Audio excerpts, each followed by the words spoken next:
Hello and welcome to Lady Dynamite Creates. This is Tiffany, and today let's take a journey.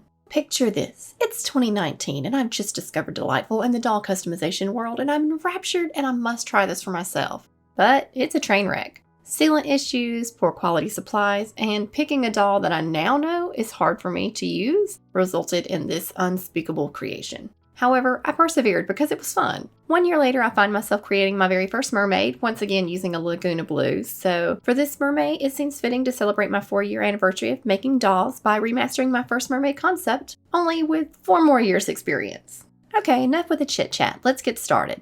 Like I said before, I wanted to use a Lagoona blue, and I happen to have this Lagoona that has her leg broken off at the knee joint, so she's the perfect candidate for a mermaid doll. I do want to completely remove these legs though, so I bust out the Dremel and I cut away at the plastic joint in the hips. When the legs are off, I also drill a hole in the pelvis where I will secure a wire armature for her tail. I did want to announce that I'm super close to hitting the 20,000 subs milestone, and if you haven't already subscribed, I would really love the support. Next, I begin to remove her hair with my electric shaver, and once it's buzzed to a stubble, I plop her into a cup of boiled water. This softens the vinyl and makes the head easier to remove.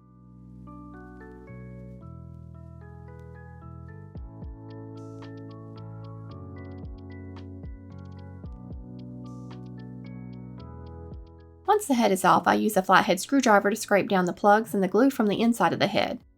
And because I planned for this doll to have inset glowing LED eyes, I cut open the back of the head and removed the gluey mess of hair that way. Opening up the back of the head makes it much easier to remove the skunky mess and clean up glue residue, but it will make rerouting a bit more challenging. I use my X-Acto knife to create an opening for her eyes. I'll leave the factory paint on as a guide, but you can remove it and sketch in your own shape if you prefer. I make an initial small hole and I slowly enlarge it a little bit at a time until I'm happy. A very sharp blade is key here, and my generic blades, while brand new, wouldn't cut it, quite literally. I found the X-Acto branded blades to be much sharper. Then, with one eye cut, a little editing magic makes two. The head cap needed to be removable, but I was unsuccessful with Delightful's wire method, but I did find that securing the magnets in fabric to work well, and it was easier for me to do. They are secured with E6000 and some stitching. With 100% acetone, I remove all of the factory paint. For the hair, I'm using this chunky yarn by Yarn Bee, and I just love these colors. They remind me of cotton candy. I cut the yarn into about 7-inch lengths and then pull out a small plug-sized chunk. I slide that onto my rooting tool and then plug away along the front hairline and part line, including onto the head cap. The rest of the hair will be filled in with hair wefts, so let's get some of those made. Because I want small sections of color, I divide the yarn chunks into smaller pieces, and I lay them out in a rainbow effect lining up the cut edges. Once I have a decent amount lined up, I apply Elmer's glue all to the top edge. This thicker yarn can be tricky to make sure the glue saturates through, so I like to use my finger to spread it and push it into the fibers. A mermaid isn't a mermaid without a tail, so let's sculpt one. Off camera, I ran a piece of wire through the hole we drilled earlier in the pelvis. I twisted it together for added strength since my wire is kind of thin. I make my wire longer than I know I will need because it's better to be too long than to be too short. I can always cut what I don't need. I build up an under armature of aluminum foil to save on epoxy sculpt and weight, and when I'm happy with the rough shape, I start to work on the pose I will sculpt her in.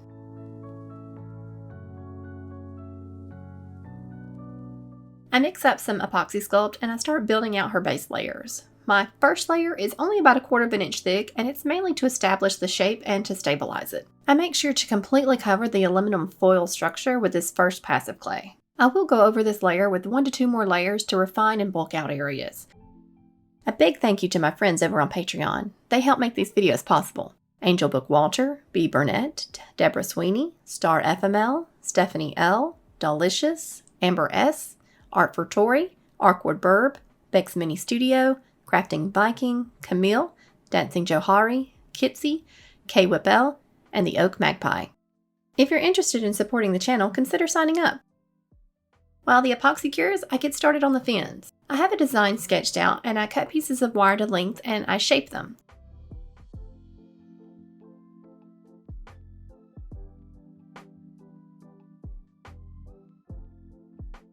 With all of my wires cut and shaped, I can now glue them down to a piece of Angelina or Fairy film using Gem Tack glue.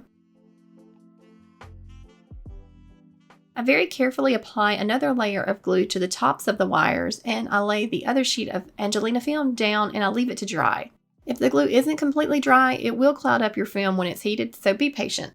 I sandwich the film between some parchment paper and I hit it with my flat iron. I'm careful to not leave it in one spot for too long because it'll become discolored. I can now cut away the excess and use a flame to shape between the wire tips and to seal the edges.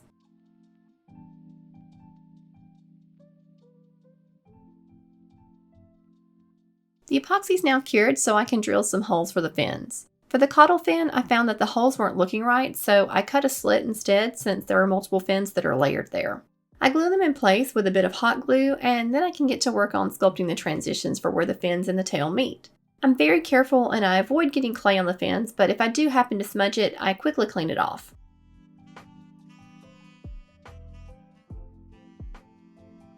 Now for the thing that by far took the longest time, making hundreds of tiny scales. I roll out tiny balls of epoxy and then I smush them onto the tail in a tapered pattern to mimic fish scales, and I'll layer them all the way up the tail. I finally ran out of epoxy sculpt and had to buy a new container after 3 years, so I'm trying out epoxy sculpt super white. It's a bit stickier to work with, and I don't know if that's just because my other was so old or the new stuff is stickier, but there is pigment transfer I've noticed. My hands, fingers, workspaces were all covered in white pigment that had to be washed off, but it was definitely nicer when it came to painting. Speaking of painting, I originally planned for the tail to be periwinkle to match one of the colors in her hair, but the white grew on me and my Patreon members agreed. I researched some whitefish and came across this beautiful betta fish, and I loved the subdermal rainbow coloring, so I wanted to try it. I painted the tail in pastel shades, blending each color into the next, and then I used my airbrush to layer white paint on it in a way that was still sheer enough to allow the hues to come through for the final layer. With the final white layer in place, I seal her with Mr. Super Clear and I do a bit of body blushing. I want to do a shimmery dragonfly glaze in violet blue shift as her final layer, but MSC and shimmers aren't exactly friends, so I need to do this first. The footage was unusable, but I wanted to let you know, don't try to use the dragonfly glaze in your airbrush, but to paint it on by hand because I clogged mine up every couple of minutes, hence the no footage. No siren is complete without seaworthy accessories. I begin by modeling a shell bra in 3D. I'm trying to learn to use ZBrush, so I modeled the basic shape in Max and then brought it over to ZBrush for further shaping. Once I have it printed, I get started painting. I give the bra a base layer of creamy colored acrylics, then add in shades of pink. My Dynamite tier patrons received the bra and the trident that I made as rewards for the month of May. I try brush white along the top ridges to make them stand out and add a pop of gold to the fleur-de-lis. I seal in the paint with matte varnish. After seeing the bra on the doll, I felt like her shoulders were a bit bare, so I created some wire jewelry for her. I had no pattern in mind, I just started looping the wire symmetrically so that it was mirrored, and I used different size loops and overlapped them for dimension. I probably reworked this 6 or 7 times trying to get something that was appropriately doll scale and also something that I happen to like. It's very easy to make the loops or gaps too big when working this small, and then you're left with something that feels disproportionate.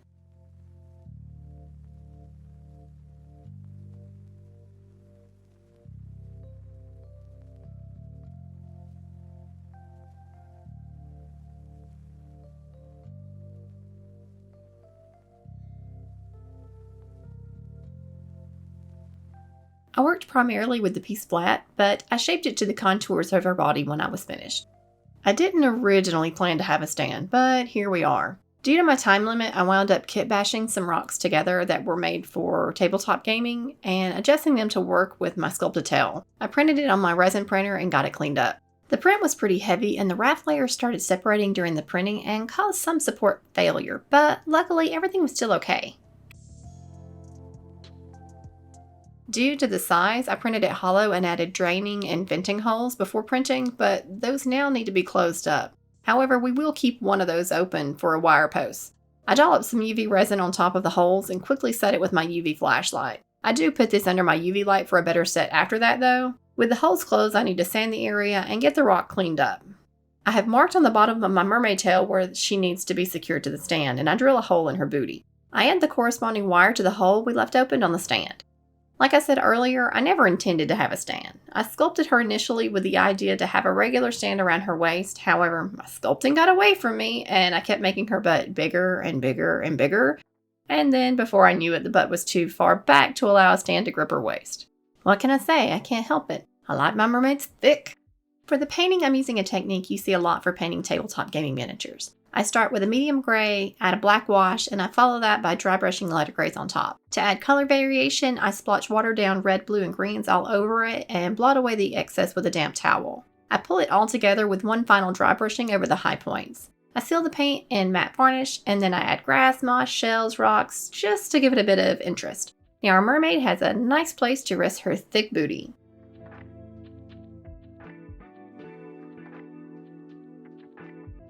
It's finally time for the face up, and these are the supplies that I've used. Various pastels and watercolor pencils, plus some mica powder for that mermaid shimmer.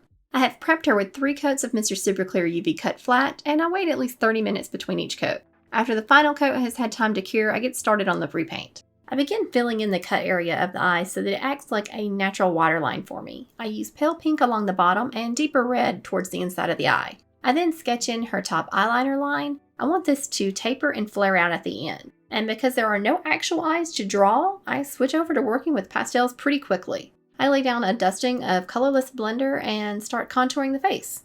I painted her face after I painted her tail, and after seeing how gorgeous those pastel rainbow shades look on Lagoona's skin, I knew I wanted to use those same colors for her eyeshadow. I don't remember if I've ever done rainbow eyeshadow before, but I quite like how it looks, so this definitely won't be the last time you see it.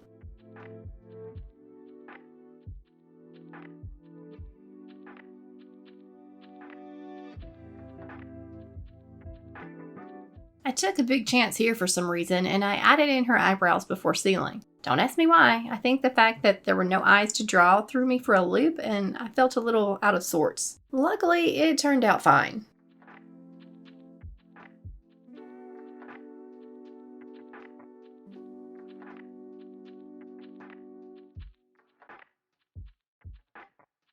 I have been trying to experiment with adding more colors to the face in zones, and since it was so heavily accented in the tail, I pushed it a bit further in the face too. I am loving the results, and the hues of yellow, green, purple, and pink really give a beautiful effect. I seal and start layer 2, and I really just layer up all of the previous work that I've done with pastels and pencils. I really want those colors to pop. I don't know about you, but I do find Lagoona to be the hardest mold for me to repaint. I think it has something to do with the eye area. It seems to be a little bit bulgy. My favorite sculpt is probably Frankie though. I love the mint coloring and her sweet expression. What are your faves and least favorites to work with? I want to know. Leave a comment. The finishing touches to her face up are her lower lashes and shimmery mica powder. After that, I seal the face up with 3 layers of Mr. Super Clear, but I do make sure to add a dusting of mica powder between each layer for maximum shimmer. We are finally going to give this doll some eyes. I take a bit of UV resin and I mix it with some white resin pigment. I fill up my eye mold and I run a toothpick through the bottom to help release any trapped air bubbles. I then place it under my UV lamp to cure. When they have set, I demold them and place them back under the UV light. I apply color to the iris portion of the eye, and then I fill the painted irises with more UV resin. I try out different methods using paint and mica powder to color the iris, and in the end I made around 7 sets of eyes. Mica powder gave the best results with an opaque color that had good clarity with no streaks when lit.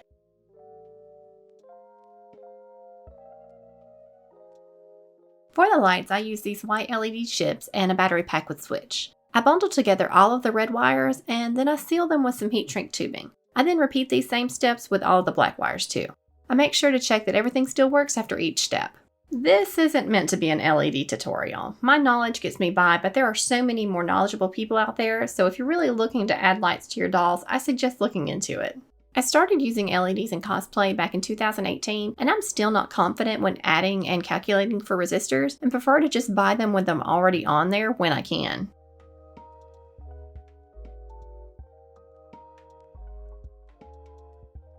I now can secure the light chips to the back of the eyes. I apply a blob of UV resin and I place the LED with the light side towards the front of the eye. I set it in place with a UV light and then I add another little blobby to encase it.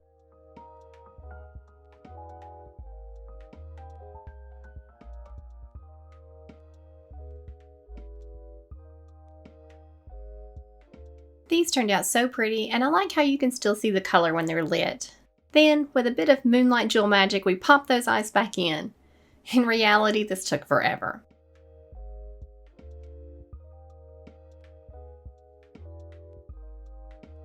On the back, you can see the slot I cut for the switch, so you can easily turn the eyes off and on. The last thing to tackle is this huge bald area on the back of her head. I grabbed those hair wefts I made earlier, and I begin laying row upon row up the back of her head.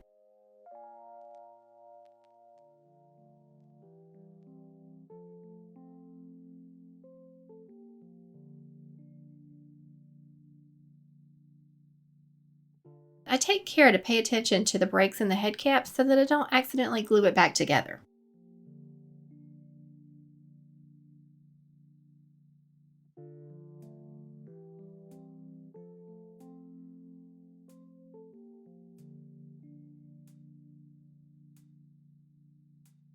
If you'll remember, this is where we started, a poor broken doll, and here's where we ended up. I've decided to call her Mariella, which means Star of the Sea in Latin. She's probably my favorite mermaid I've created so far, and it's going to be challenging to one-up her next year. The camera can't seem to show all the iridescent shimmers on her tail and skin. She looks much better in person, and photos just don't do her justice. At the time this video goes live, Mariella will be available for purchase on my Etsy store, so be sure to check it out if you're interested.